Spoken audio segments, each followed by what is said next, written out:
नीतीश मारेंगे पलटी, बुला ली जेडीयू की बैठक।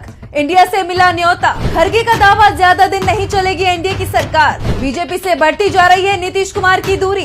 नीतीश कुमार एक बार फिर पलटी मारने वाले हैं। इसके संकेत अब खुलकर मिलने लगे हैं। पहले तो बिहार में एनडीए के खराब प्रदर्शन को लेकर रार मची हुई है। बीजेपी और उसके सहयोगी दल हार के लिए एक दूसरे को जिम्मेदार ठहरा रहे हैं। तो वहीं अब जो खबर सामने आ रही है उसने बीजेपी की चिंता और बढ़ा दी है। दरअसल अचानक ही जेडीयू के राष्ट्रीय अध्यक्ष नीतीश कुमार ने पार्टी की राष्ट्रीय कार्यकारिणी की बैठक बुला ली है। 29 जून को दिल्ली में जेडीयू राष्ट्रीय कार्यकारिणी की बैठक होगी और इसके साथ ही सवाल उठने लगे हैं कि क्या नीतीश कुमार पलटी मारने वाले हैं। दरअसल संकेत कुछ इसी दिशा की तरफ जा रहे हैं। केंद्र में एनडीए की सरकार बनने के बाद से ही नीतीश कुमार की नाराजगी की खबरें सामने आ रही हैं।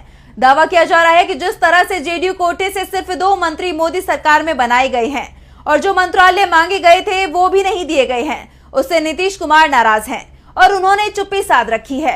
नीतीश कुमार जब आंध्र प्रदेश के सीएम चंद्रबाबू नायडू और ओडिशा के सीएम मोहन महाजी के शपथ ग्रहण में नहीं पहुंचे तो इस नाराजगी की खबरों को और हवा मिली। कहा जा रहा है कि नीतीश कुमार अब पीएम मोदी से एक बार फिर से दूरी बनाते दिखाई दे रहे हैं और अब जेडीयू की राष्ट्रीय कार्यकारिणी की बैठक में वो बड़ा फैसला कर सकते हैं।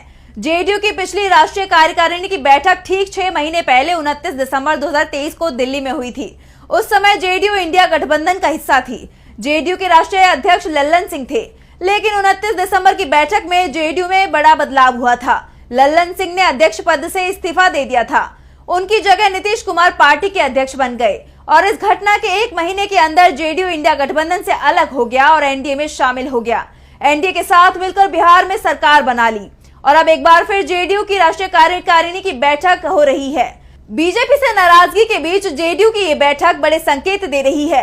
दरअसल जिस समय जेडीयू की बैठक होगी उस समय संसद का विशेष सत्र भी चल रहा होगा। 24 जून से संसद का विशेष सत्र शुरू हो रहा है। 26 जून को लोकसभा स्पीकर का चुनाव होना है और इसके 3 दिन बाद जेडीयू की बैठक होनी है। ऐसे में सवाल उठ रहे हैं कि क्या नीतीश कुमार पहले से ही कोई बड़ा फैसला ले चुके हैं और इस फैसले पर राष्ट्रीय कार्यकारिणी की मुहर लगवानी है। 26 जून को ही एनडीए सरकार के साथ नीतीश कुमार बड़ा खेल करने वाले हैं। वैसे भी इस बार मोदी सरकार बैसाखियों पर टिकी हुई है। टीडीपी, जेडीयू, शिवसेना और एलजेपीआर के भरोसे ये सरकार चल रही है। इसमें से भी टीडीपी और जेडीयू की नाराजगी की खबरें लगातार सामने आ रही हैं। दावा किया जा रहा है कि अगर बीजेपी ने इस नाराजगी को जल्दी दूर नहीं किया तो इसी महीने मोदी सरकार गिर सकती है। दरअसल लोकसभा के जो परिणाम सामने आए हैं उससे नीतीश कुमार परेशान दिखाई दे रहे हैं। पहला तो जेडीयू की सीटें 16 से घटकर 12 रह गई हैं। दावा यहां तक किया जा रहा है कि चुनाव में जेडीयू को बीजेपी का सहयोग नहीं मिला, जिस कारण से उसकी सीटों की संख्या घट गई है। खास तौर पर बीजेपी नेताओं की बयानबाजी ने बीजेपी के साथ ही पूरे एनडीए गठबंधन को नुकसान पहुंचाया।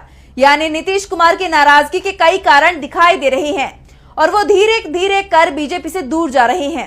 तो दूसरी तरफ इंडिया गठबंधन की तरफ से नीतीश कुमार के लिए दरवाजे खोल दिए गए हैं। कांग्रेस अध्यक्ष मल्लिकार्जुन खड़गे ने भी दावा कर दिया है कि नरेंद्र मोदी की सरकार ज्यादा दिन नहीं चलेगी, ये अपने आप ही गिर जाएगी।